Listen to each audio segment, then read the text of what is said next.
चीन और पाकिस्तान अपने खतरनाक मंसूबों को पूरा करने के लिए अफगानिस्तान का इस्तेमाल एक प्रयोगशाला की तरह कर रहे हैं। लेकिन भारत ने इन दोनों ही देशों के इस खतरनाक फॉर्मूले का तोड़ ढूंढ लिया है। अफगानिस्तान और उसके आसपास इस वक्त शय और मात का जबरदस्त खेल चल रहा है, जिसमें भारत ने अब एक बड़ी चाल चल दी है। दरअसल तालिबान के अफगानिस्तान पर कब्जे के बाद से ही पूरे भूभाग में अस्थिरता की स्थिति बनी हुई है। आसपास के कई देशों के लिए अफगानिस्तान का ये संकट नए खतरे की तरह सामने निकल कर आ रहा है। भारत ने इस खतरे को पहले ही भांप लिया था और इसके लिए एक जबरदस्त चक्रव्यूह भी तैयार कर लिया था। भारत ने यहाँ अपनी कूटनीति का ऐसा इस्तेमाल किया कि एक झटके में तालिबान, पाकिस्तान और चीन देखते रह गए। आपको बता दें कि कुछ समय पहले तक ये माना जा रहा था कि रूस और ईरान तालिबान के प्रति थोड़े नरम हैं। ये भी माना जा रहा था कि ये दोनों देश तालिबान को परेशानी के रूप में नहीं देखते। लेकिन अब कुछ ऐसा हुआ है कि इन दोनों देशों ने खुले तौर पर अपना रुख पलट लिया है और ये हुआ भारत की जबरदस्त कूटनीतिक सफलता के चलते। आपको बताते हैं कि आखिर भारत ने वो कौन सा जाल बुना जिसमें चीन और पाकिस्तान फंस गए। भारत ने हाल ही में रूस के साथ उच्च स्तरीय बैठक की। भारत के एनएसए अजीत डोवाल ने रशिया के एनएसए से बात की। इसके साथ भारत के विदेश मंत्री एस जयशंकर भी ईरान के साथ लगातार संपर्क में थे। भारत ने रूस और ईरान को यह बता दिया था कि तालिबान के आते ही किस तरह से आसपास के देशों की सुरक्षा खतरे में पड़ सकती है, क्योंकि जैसे ही तालिबान ने अफगानिस्तान पर कब्जा किया, कई आतंकी संगठन दोबारा खड़े हो गए। आपको बता दें कि लगभग खत्म हो चुका आईएसआईएस भी दोबारा एक्टिव हो गया। ये सभी आतंकी अफगानिस्तान की सीमाओं से मध्य एशियाई देश जैसे कि ताजिकिस्तान और उज्बेकिस्तान में घुसने की कोशिश में लगे हुए थे, जो रूस के लिए बेहद खतरनाक साबित हो सकता था, क्योंकि ये आतंकी अगर इन मध्य एशियाई देशों में घुस गए तो उनके लिए रूस में घुसना ज्यादा मुश्किल नहीं होगा। इसके साथ ही ईरान की सीमा भी अफगानिस्तान से लगती है, तो खतरा ईरान के लिए भी उतना ही बड़ा था।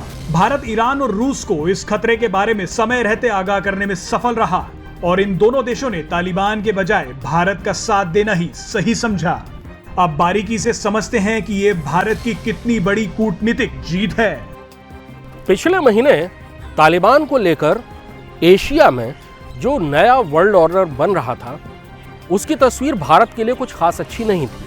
अंदेशा था कि तुर्की के साथ रूस, ईरान, चीन और पाकिस्तान मिलकर तालिबान के साथ एक ऐसा गठजोड़ बनाएंगे जो अंततः भारत के लिए बहुत खतरनाक होगा।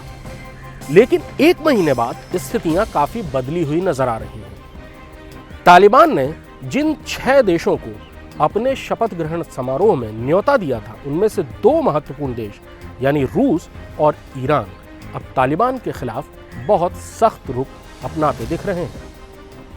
दोनों ने ही तालिबान की सरकार को न मान्यता दी है और न ही उससे बातचीत करने की कोई इच्छा जताई है। इसे भारत की बड़ी कूटनीतिक सफलता माना जा रहा है। रूस हालांकि भारत का बहुत पुराना सहयोगी है, लेकिन पिछले दशक में जब से भारत ने अमेरिका के साथ अपने रक्षा संबंधों को बढ़ाना शुरू किया, तब से रूस थोड़ा नाराज था।